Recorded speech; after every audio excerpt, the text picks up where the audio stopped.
السلام علیکم ورحمۃ اللہ تعالی وبرکاتہ۔ لک الحمد یا اللہ والصلاۃ والسلام علیک یا سیدی یا رسول اللہ صلی اللہ تعالی علیہ وسلم۔ ناظرین اکرام، آج میں ایک بہت اہم اور ضروری مسئلہ جو کہ قربانی کے گوشت کے متعلق ہے، بہت سارے لوگوں نے مجھ سے کہا کہ اس کے متعلق حضرت کچھ بیان کریں اور قرآن و حدیث کی روشنی میں بیان کریں، کیونکہ بہت سارے لوگ اس میں کشمکش میں رہتے ہیں، کیونکہ بہت سارے لوگ یہ بھی بیان کرتے ہیں کہ قربانی کا جو گوشت ہوتا ہے وہ 3 دن سے زیادہ نہیں رکھنا چاہیے، 3 دن سے زیادہ رکھا تو وہ پھر کھانا جائز نہیں ہوگا۔ بہت سارے لوگ یہ کہتے ہیں کہ اس کو فریجوں میں سال 2 سال، مہینہ 2 مہینہ جتنا چاہے اتنا رکھ سکتے ہیں، کوئی حرج نہیں ہے۔ دونوں طرح کے لوگ ہیں اور دونوں طرح کی باتیں آپ کو مل جائیں گی۔ میں آج اس ویڈیو میں آپ کو مکمل طریقے سے حدیث کی روشنی میں جو ہے پورا مسئلہ واضح کروں گا اور بتاؤں گا کیا صحیح ہے اور کس پر عمل کرنا چاہیے ہم کو۔ دیکھیے، میں آپ کے سامنے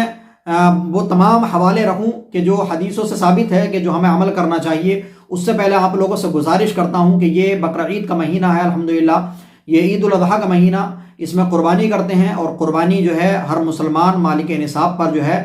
عاقل بالغ مالک نصاب پر جو ہے یہ واجب ہے، قربانی کرنا یہ ضروری ہے۔ جو نہیں کرے گا وہ گناہگار ہوگا، بہت بڑا گناہگار۔ اگر قربانی کا ایام گزر گئے اور قربانی نہیں کی مالک نصاب ہونے کے باوجود، تو اب اس پر جو ہے ایک بکری ہے، اس کی قیمت صدقہ کرنا یہ ضروری ہے، اگر نہیں کرے گا تو گناہگار ہوگا۔ ٹھیک ہے، دیکھیے اب جو لوگ قربانی کرتے ہیں، الحمدللہ اللہ رب العزت کی بارگاہ میں دعا ہے کہ ان کی قربانی کو اللہ رب العزت اپنی مقدس بارگاہ میں قبول فرمائے۔ لیکن گوشت کا جہاں تک مسئلہ آتا ہے تو سب سے پہلے میں دیکھیے حوالے آپ کے سامنے رکھ دوں، دونوں طرح کی حدیثیں، اس کے بعد پھر میں آپ کو کس پر عمل کرنا ہے یہ بتاؤں گا۔ دیکھیے، سب سے پہلے میں بخاری شریف کی حدیث نمبر 5569، یہ حدیث ہے، اس کا ترجمہ میں آپ کے سامنے رکھتا ہوں اور حدیث کی عبارت بھی آپ کے سامنے ہے۔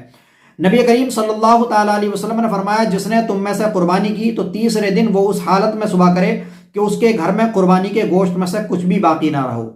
تو اس سے تو یہ معلوم ہوتا کہ تیسرے دن جو ہے گوشت ختم ہو جانا چاہیے، اتنا زیادہ گوشت گھر میں نہیں رکھنا چاہیے۔ لیکن اسی حدیث کے دوسرے جز میں اللہ کے نبی صلی اللہ تعالیٰ علیہ وسلم ارشاد فرماتے ہیں، آگے بیان کیا گیا، دوسرے سال صحابہ اکرام رضی اللہ تعالی عنہم نے عرض کیا، یا رسول اللہ، کیا ہم اس سال بھی وہی کریں جو پچھلے سال کیا تھا کہ 3 دن سے زیادہ قربانی کا گوشت بھی نہ رکھیں؟ حضور صلی اللہ تعالی علیہ وسلم نے ارشاد فرمایا کہ اب کھاؤ، کھلاؤ اور جمع کرو۔ پچھلے سال تو چونکہ لوگ تنگی میں مبتلا تھے، اس لیے میں نے چاہا کہ تم لوگوں کی مشکلات میں ان کی مدد کرو۔ تو دیکھیے اس سے کیا ظاہر ہوتا ہے؟ اس سے ظاہر ہوتا ہے کہ جو یہ حکم بیان کیا تھا اللہ کے نبی صلی اللہ تعالی علیہ وسلم نے کہ تیسرے دن گوشت ختم ہو جانا چاہیے، باقی صدقہ کر دو، اس لیے کہ اس وقت میں کچھ لوگ تنگی میں مبتلا تھے، پریشانی میں مبتلا تھے اور وہ گوشت نہیں ملتا تھا ان کو، اس لیے اللہ کے نبی صلی اللہ تعالیٰ علیہ وسلم نے حکم دیا کہ تم جو ہے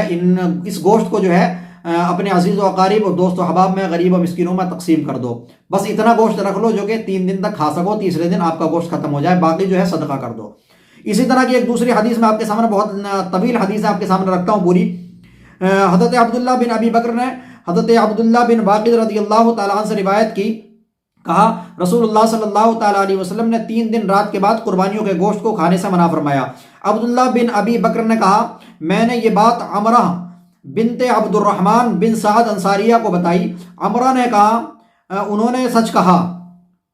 میں نے حضرت عائشہ صدیقہ رضی اللہ تعالیٰ عنہ کو یہ کہتے ہوئے سنا کہ رسول اللہ صلی اللہ تعالیٰ علیہ وسلم کے زمانے میں بادیہ کے کچھ گھرانے بھوک اور کمزوری کے سبب آہستہ آہستہ چلتے ہوئے جہاں لوگ قربانیوں کے لیے موجود تھے، قربان گاہ میں آئے تو رسول اللہ صلی اللہ تعالیٰ علیہ وسلم نے فرمایا، 3 دن تک کے لیے گوشت رکھ لو، جو باقی بچے سب کا سب صدقہ کر دو۔ دوبارہ جب اس قربانی کا موقع آیا تو لوگوں نے عرض کی، یا رسول اللہ صلی اللہ تعالیٰ علیہ وسلم، لوگ تو اپنی قربانی کی کھالوں سے مشکیزیں بناتے ہیں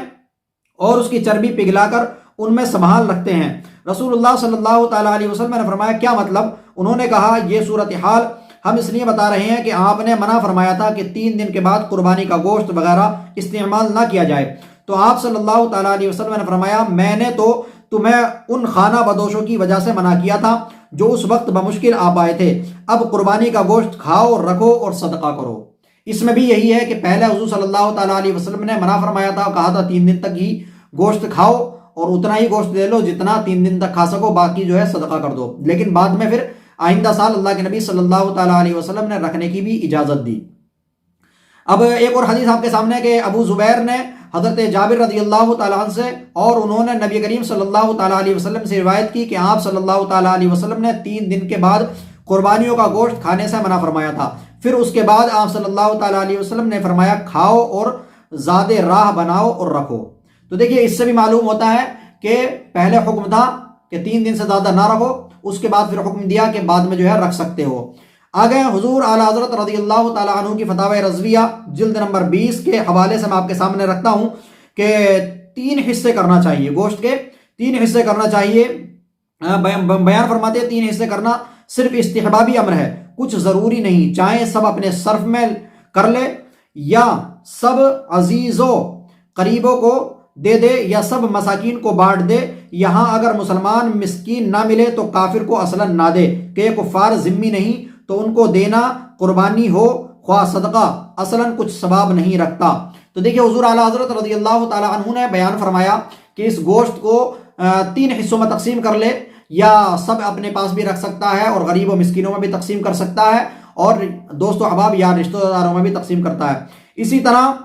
بہار شریعت کے اندر بیان کیا گیا ہے کہ قربانی کا گوشت خود بھی کھا سکتا ہے اور دوسرے شخص غنی یا فقیر کو دے سکتا ہے، کھلا سکتا ہے، بلکہ اس میں سے کچھ کھا لینا قربانی کرنے والے کے لیے مستحب ہے۔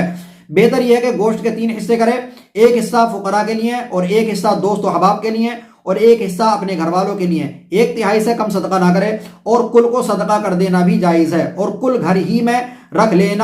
لے یہ بھی جائز ہے۔ 3 دن سے زائد اپنے گھر والوں کے کھانے کے لیے رکھ لینا بھی جائز، اور بعض حدیثوں میں جو اس کی ممانعت آئی ہے وہ منسوخ ہے، اور اس شخص کے اہل و عیال بہت ہوں اور صاحب وسعت نہیں ہے تو بہتر یہ ہے کہ سارا گوشت اپنے بال بچوں ہی کے لیے رکھ چھوڑے۔ سمجھے؟ آگے بیان فرمایا قربانی کا گوشت کافر کو نہ دے کہ یہاں کے کفار حربی ہیں۔ تو دیکھیے حضور اعلیٰ حضرت نے بھی اور حدیث سے بھی اور بہار شریعت کی اس عبارت سے بھی یہی معلوم ہوتا ہے کہ قربانی کا گوشت جو ہے سارا کا سارا اپنے استعمال میں بھی لا سکتا ہے، رکھ بھی سکتا ہے، اسٹور بھی کر سکتا ہے اپنے فریجوں میں، چاہے وہ 8 دن 10 دن مہینے 2 مہینے جتنا چاہے اتنا رکھ بھی سکتا ہے۔ البتہ استحبابی حکم یہی ہے، مستحب یہی ہے کہ گوشت کے 3 حصے کیے جائیں، اور 3 حصے کرنے کے بعد جو ہے گوشت کو ایک حصہ جو ہے اپنے استعمال میں لائے، اس کے علاوہ ایک حصہ اپنے یار رشتہ دار دوست و احباب میں تقسیم کر دے، اور ایک حصہ جو ہے غریب مسکین میں تقسیم کر دے۔ بہتر یہی ہے، مستحب یہی ہے، کیونکہ اس وقت میں جو ہے بہت سارے لوگ بیچارے غریب ایسے ہوتے ہیں کہ جو پورا سال گوشت نہیں کھا پاتے ہیں، اس مہنگائی کے دور میں گوشت نہیں لے پاتے ہیں، بیچارے سبزی دالوں پر ہی گزارا کرتے ہیں، اور اس بقرعید پر امید لگا کر کے بیٹھے ہوتے ہیں کہ امید ہے کہ اللہ رب العزت کہیں سے انتظام فرمائے گا اور جو لوگ قربانی کرتے ہیں وہ ہمیں گوشت دے دیں گے، ان کو امید ہوتی ہے، اور وہ بھی ان کے بچے بھی دیکھیں جس طرح سے ہم قربانی کرتے ہیں جو لوگ،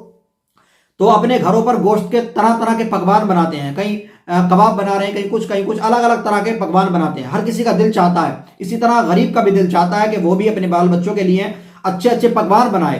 تو اگر آپ اس کے گھر گوشت بھیج دیں گے اس قربانی کے ایام میں جو ہے، اگر تھوڑا گوشت اس کو بھی دے دیں گے تو آپ کا کچھ کم نہیں ہوگا، کچھ نہیں جائے گا، آپ تو بعد میں بھی کھا سکتے ہیں، اگر سب بھی دے دیں گے تب بھی آپ بعد میں بھی کھا سکتے ہیں، کیونکہ آپ کو اللہ رب العزت نے اتنا پیسہ اتنا مال و دولت دیا ہے تو آپ بعد میں بھی کھا سکتے ہیں، لیکن بیچارہ آپ کی وجہ سے وہ غریب کھا لے گا تو اس کے دل کو سکون ملے گا اور آپ کے لیے دعائیں نکلیں گی، جس کی وجہ سے انشاءاللہ اللہ رب العزت امید ہے کہ اس کی دعا سے آپ کو جو ہے کہیں زیادہ عطا فرما دے گا اس کے بدلے۔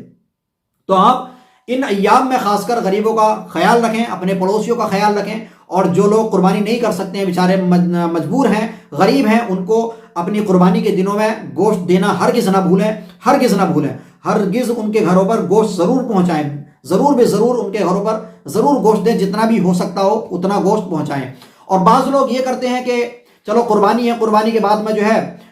شادی ہے گھر پہ، تو شادی میں اس گوشت کو استعمال کر لیں گے، یا اپنے گھر پہ کوئی فنکشن ہے، پروگرام وغیرہ ہے، اس میں استعمال کر لیں گے۔ تو دیکھیے اجازت ہے اس میں بھی استعمال کرنے کی، البتہ جائز ہے، ناجائز و حرام نہیں ہے، لیکن اس گوشت کو جب اللہ رب العزت نے آپ کو استطاعت دی ہے اتنی کہ آپ بعد میں پروگرام وغیرہ کے لیے، شادی وغیرہ کے لیے گوشت کا انتظام الگ سے کر سکتے ہیں، اللہ رب العزت نے آپ کو اتنا نوازا ہے، تو آپ کیوں کنجوسی کرتے ہیں؟ اس گوشت کو کیوں اس میں استعمال کر رہے ہیں؟ بہتر ہے مستحب طریقہ اپنائیے اور اس گوشت کو جو ہے غریب و مسکینوں میں تقسیم کیجئے، اللہ رب العزت آپ کو اور دے گا، انشاءاللہ آپ شادی بیاہ کے لیے اور بھی لے سکتے ہیں، آپ جو ہے اور خرید سکتے ہیں۔ لیکن کچھ لوگ ایسا ہوتے ہیں اللہ ماشاء اللہ اللہ رب العزت ان کو ہدایت عطا فرمائے اور سمجھ عطا فرمائے کہ کچھ لوگ جو ہے زیادہ پیسے والے جو ہوتے ہیں، خاص کر میں ہر کسی کو نہیں کہہ رہا ہوں، اللہ ماشاء اللہ، ورنہ کچھ لوگ ایسے ہوتے ہیں کہ جن کو زیادہ پیسہ ہوتا ہے وہی اس طرح کی باتیں کرتے ہیں کہ چلو گوشت رکھ لو، وہی کنجوسی دکھاتے ہیں، ورنہ الحمدللہ جو درمیانی لوگ ہوتے ہیں وہ الحمدللہ اس راستے پر بھی عمل کرتے ہیں اور اس طریقے پر عمل کرتے ہیں کہ گوشت کے 3 حصے کرتے ہیں، تقسیم بھی کرتے ہیں دوست و احباب میں، غریب مسکینوں میں بھی، اور گھر پہ بھی روک لیتے ہیں بہت سارے لوگ۔ ورنہ وہ لوگ کہ جو بہت زیادہ پیسے والے ہوتے ہیں، اللہ ماشاءاللہ اللہ رب العزت جن کو توفیق دیتا ہے وہ صدقہ بھی کرتے ہیں، بہت سارے لوگ بہت پیسے والے بھی، لیکن کچھ لوگ ایسے ہوتے ہیں کہ جو سارا کا سارا گوشت اپنی کنجوسی دکھاتے ہوئے سارا کا سارا گوشت فریجوں میں بھر لیتے ہیں۔ اگرچہ جائز ہے، حرام نہیں بتا رہا ہوں، اگرچہ جائز ہے لیکن بہتر طریقہ، کیونکہ آپ سے غریبوں کو امیدیں لگی ہوئی ہیں، آپ اگر غریبوں کو دے دیں گے، ان کا ساتھ دے دیں گے، ان کی بیوی بچوں کو جو ہے آپ تھوڑی مدد کر دیں گے تو ان کے گھر پہ بھی خوشی ہو جائے گی، اور یہ عید الاضحیٰ کی جو خوشی ہے، بقر عید کی جو اس کو کہا جاتا ہے بقر عید، تو یہ قربانی کی خوشی جو ہے ان کے گھروں میں بھی ہو جائے گی آپ کی وجہ سے، اور ان کے بیوی بچے خوش ہو جائیں گے، ان کے دل کو سکون پہنچے گا، تو انشاءاللہ ان کے دل سے، ان کی زبان سے آپ کے لیے دعائیں نکلیں گی، اور انشاءاللہ ان دعاؤں کو اللہ رب العزت قبول فرمائے گا، جس کی بدولت آپ کو اس سے کہیں زیادہ عطا فرما دے گا۔ تو اس طرح سے نہیں کرنا چاہیے کہ گوشت فریجوں میں بھر کر کے رکھ لیں، بلکہ اس گوشت کو کوشش کیجئے کہ اپنے دوست و احباب، یار رشتہ داروں اور غریب و مسکینوں میں زیادہ سے زیادہ تقسیم کریے، اور دوست و احباب میں جو ہے اگر مالدار بھی ہیں تو ان کو تقسیم کرنے سے جو ہے یہ اس لیے کہ آپس میں تحفے تحائف یا ایک دوسرے کو کچھ دینے سے جو ہے محبتیں بڑھتی ہیں، آپس میں الفت بڑھتی ہے، آپس میں تعلقات بڑھتے ہیں، تو اس لیے دوست و احباب، یار رشتہ داروں کو بھی دینا چاہیے۔ امید ہے کہ آپ تمام حضرات کو یہ ویڈیو اچھا لگا ہوگا، سمجھ میں آیا ہوگا۔ آپ لوگوں سے گزارش ہے کہ اس ویڈیو کو زیادہ سے زیادہ شیئر کریں۔ ملتے ہیں اگلی ویڈیو میں، خدا حافظ، السلام علیکم ورحمۃ اللہ تعالی وبرکاتہ۔